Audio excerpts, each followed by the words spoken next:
Querido amigo, hoje temos como propósito estudarmos o último capítulo de Daniel. Vamos estudar o trecho de Daniel 12, 1 a 13. E nesse capítulo terminamos o estudo desta última visão que Daniel tem relativa aos últimos dias e que está registrada nos capítulos 10, 11 e 12, conforme nós tínhamos dito anteriormente. O título que eu sugiro para esse capítulo é Características dos Dias Finais. E o texto, então, é Daniel 12, 1 a 13. A mensagem do livro de Daniel é importante e fundamental para o desenvolvimento da nossa relação com Deus. Entretanto, como temos notado, ela vai além da nossa compreensão.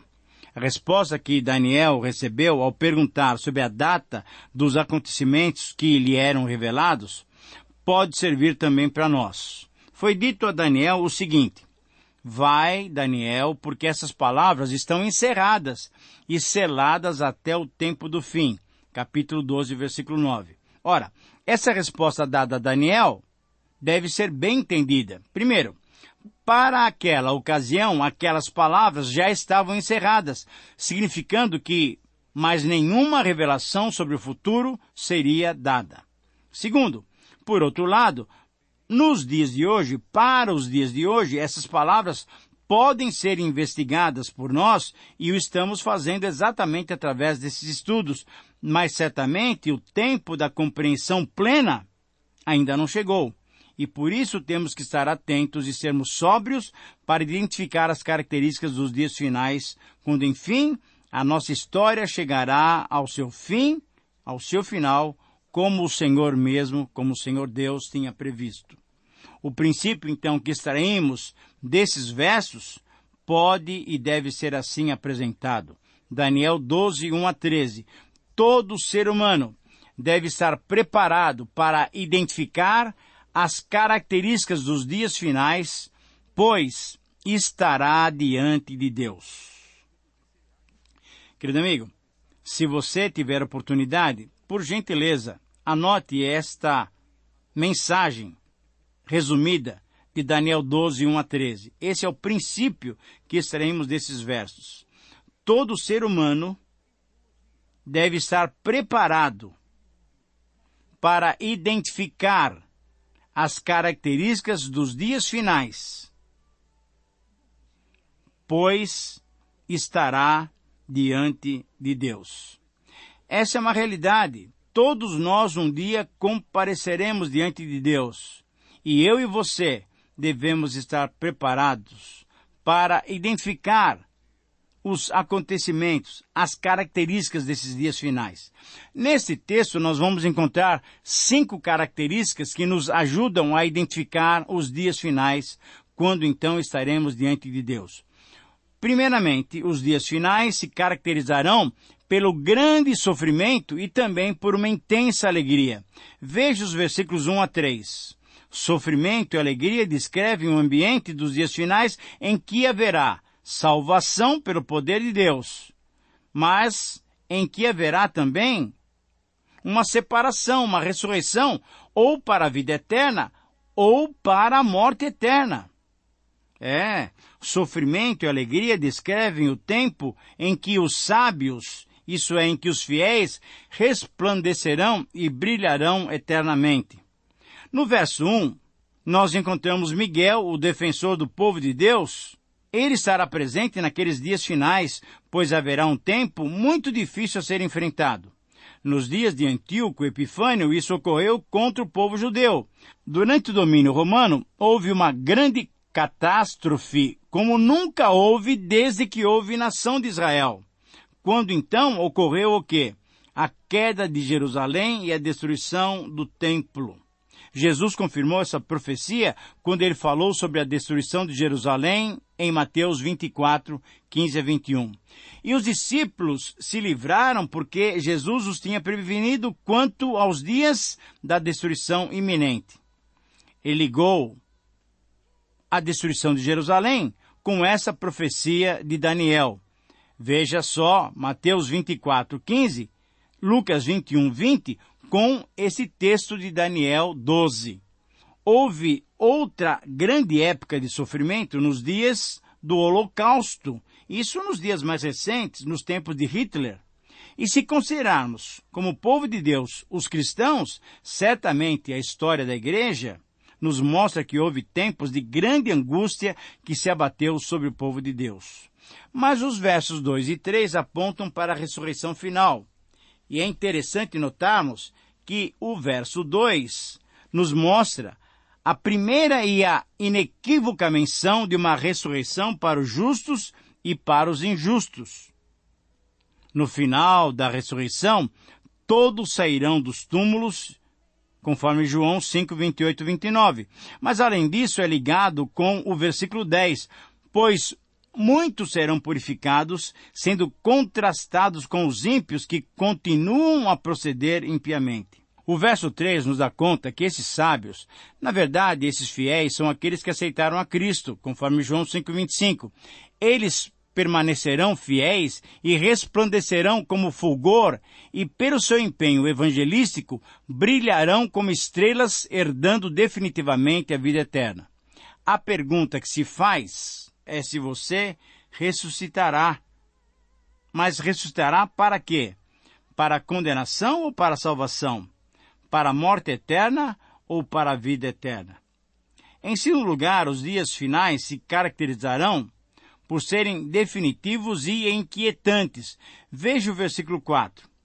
A definição e a inquietude serão provocadas pela ordem de autenticar e preservar o conteúdo intacto. A definição e a inquietude serão provocados pela impossibilidade de se conhecer maiores detalhes. E serão provocados também pelos conhecimentos adquiridos, porém, o verdadeiro saber está só com Deus. É importante meditarmos nessas palavras, querido amigo, porque aqui nós vemos que o anjo revelou a Daniel que a mensagem não era para a sua época, mas sim para os tempos do fim. E nos tempos em que vivemos, já se reflete também no Israel espiritual de Deus o aumento do conhecimento profético. Grandes reuniões são hoje realizadas em torno do estudo da palavra de Deus. Literaturas de ensinos bíblicos e traduções da Bíblia são hoje espalhadas pelo mundo inteiro. A Bíblia se encontra hoje traduzida para quase todos os povos da terra e chegará a curto prazo a ser traduzida para absolutamente todas as línguas, para que todos os povos possam receber o conhecimento da profecia.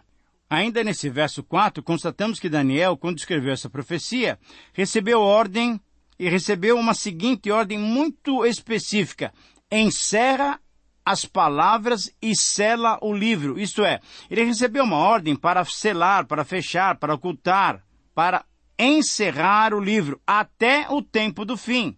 Por outro lado, João, ao escrever o Apocalipse, recebeu uma ordem contrária.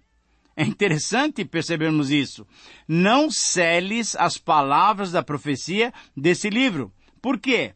Porque o tempo está próximo, Apocalipse 22, 10. Assim, tanto o conhecimento científico como o conhecimento da palavra de Deus tem aumentado muitíssimo e vai aumentar muito mais ainda, esboçando o cumprimento da profecia de Isaías e de Abacuque, que diz: pois a terra se encherá do conhecimento da glória do Senhor, como as águas cobrem o mar. Isaías 11, 9 e Abacuque 2, 14. Mas é importante nós percebemos que nesse verso nós lemos também o seguinte: o saber se multiplicará, ou o conhecimento se multiplicará. Agora, podemos refletir um pouquinho sobre isso. Deus reservou para o século em que nós vivemos uma verdadeira sobrecarga de informação.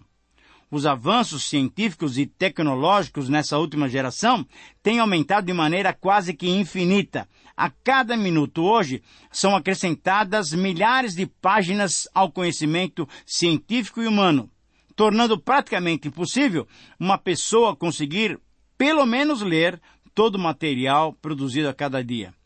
A manipulação genética, por exemplo, tornou possível o nascimento de cerca de 75 mil crianças através da inseminação artificial. E os cientistas avançam ainda mais. Além da genética, os transgênicos, a clonagem, Tudo isso usado nas áreas biológicas, as células-tronco são o grande assunto do momento. O ser humano passou a dominar tecnologicamente praticamente todas as áreas. Hoje é possível se fazer uma cirurgia dentro do útero da mãe. Cirurgia naquele bebezinho que ainda vai nascer.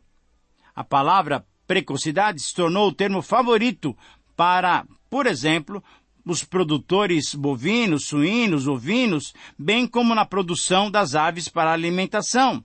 Na comunicação só pela internet, por exemplo, são centenas de milhões de páginas de textos enviadas a cada 24 horas.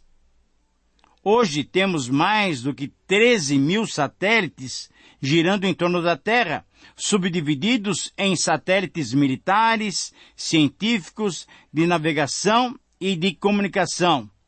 Por exemplo, você já deve ter ouvido falar em GPS. O que é isso? O que é GPS?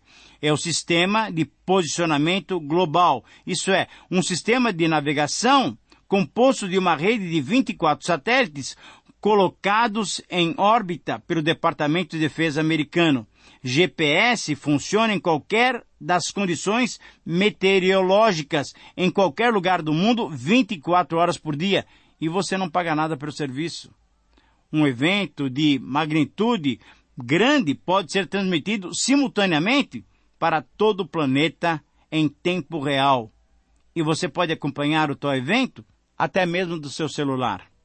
Através da internet, exatamente agora, eu estou sendo ouvido nos mais diversos pontos do nosso grande país, e se alguém em qualquer país do mundo estiver plugado na internet, está me ouvindo exatamente agora. Querido amigo, esses avanços da ciência e tecnologia, com o aumento do conhecimento da palavra profética em nossos dias,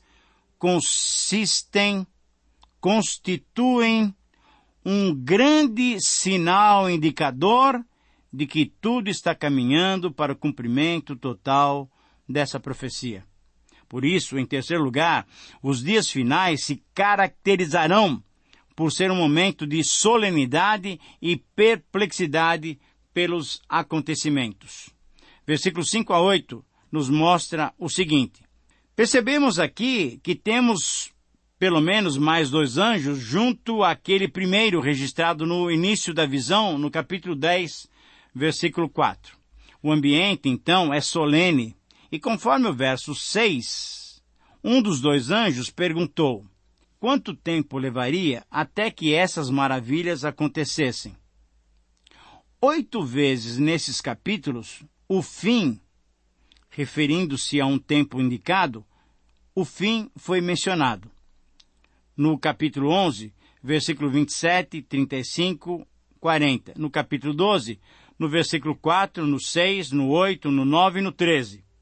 Ora, isso significa o seguinte: que esse fim se refere ao fim do sistema judaico, ou ao fim do Império Romano, ou ao fim do mundo.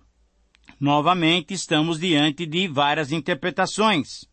No verso 7, o mensageiro vestido de linho identificou que seria quando se acabar a destruição do poder do povo santo, significando que, quando todos pensarem e pressuporem a derrota definitiva do povo de Deus, ali haverá uma mudança brusca.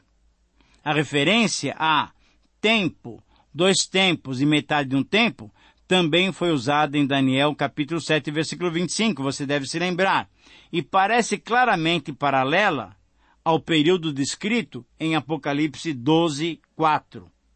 No Apocalipse, tinha sido dado poder ao maior inimigo do povo de Deus para que perseguisse o povo durante esse período, isso é, ao anticristo escatológico. Contudo, chegaria a hora quando ele cairia, enquanto o reino de Deus continuaria. A contagem de 1 tempo, 2 tempos e metade de um tempo era algo que só pertencia a Deus. Porém, para o povo há uma esperança.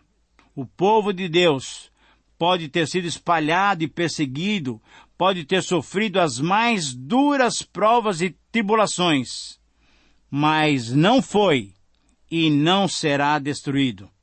Por isso, em quarto lugar, nós podemos perceber nos versos 9 a 12, mais uma característica desse período do tempo.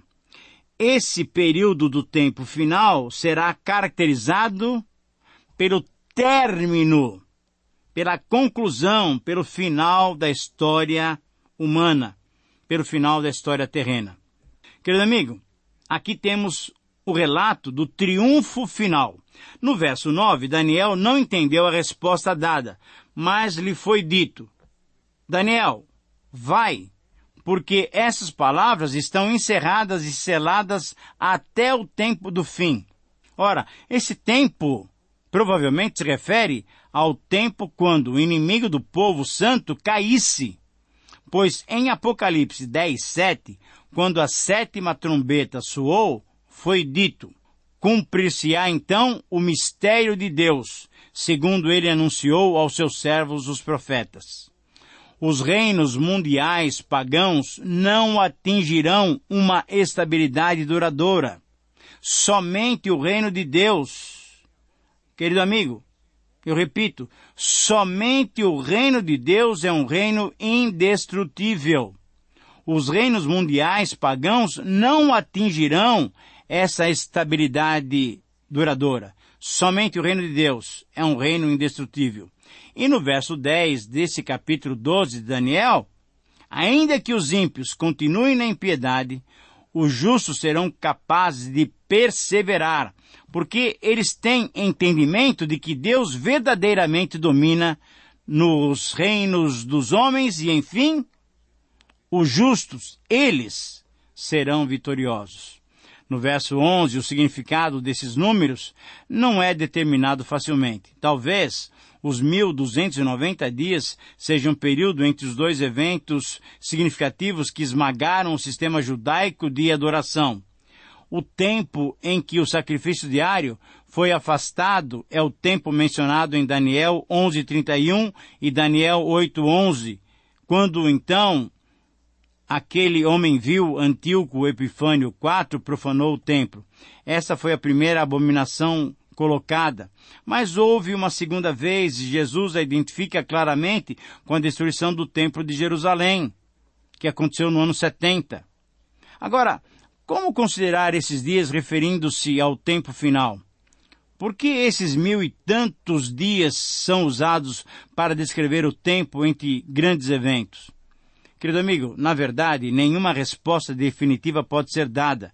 O estilo apocalíptico de Números é muito mais simbólico do que literal, e por isso, certamente, se refere a um período indefinido, mas um período que somente Deus sabia e sobre o qual Ele tem completo controle. Será que podemos descansar em Deus? No verso 12, temos uma bênção para aquele que chega a esses dias. De novo, somos deixados somente a especular a questão do significado desses 1.335 dias.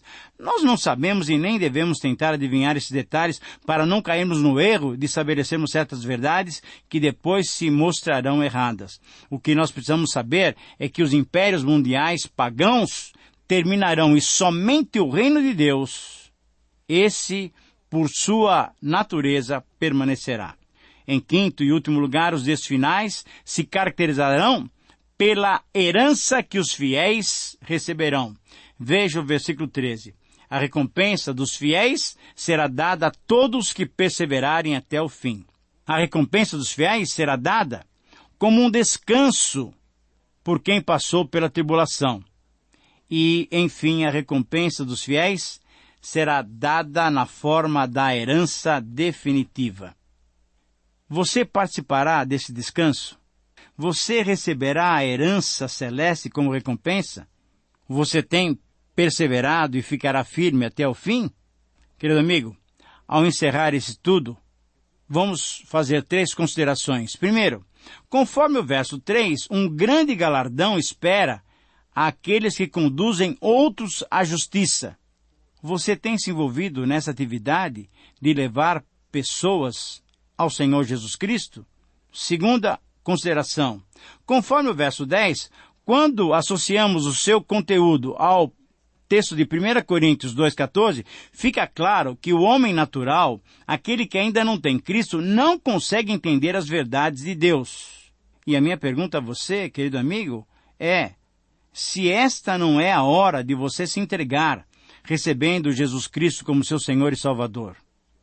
E ainda, em terceiro lugar, conforme o verso 10, fica subentendido que a tribulação trará purificação e santificação ao caráter dos fiéis. Será que precisamos esperar até aquela hora para sermos purificados? Ah, querido amigo, eu oro e espero que a sua vida esteja correta e aprovada por Deus agora. Um abraço e até o próximo programa.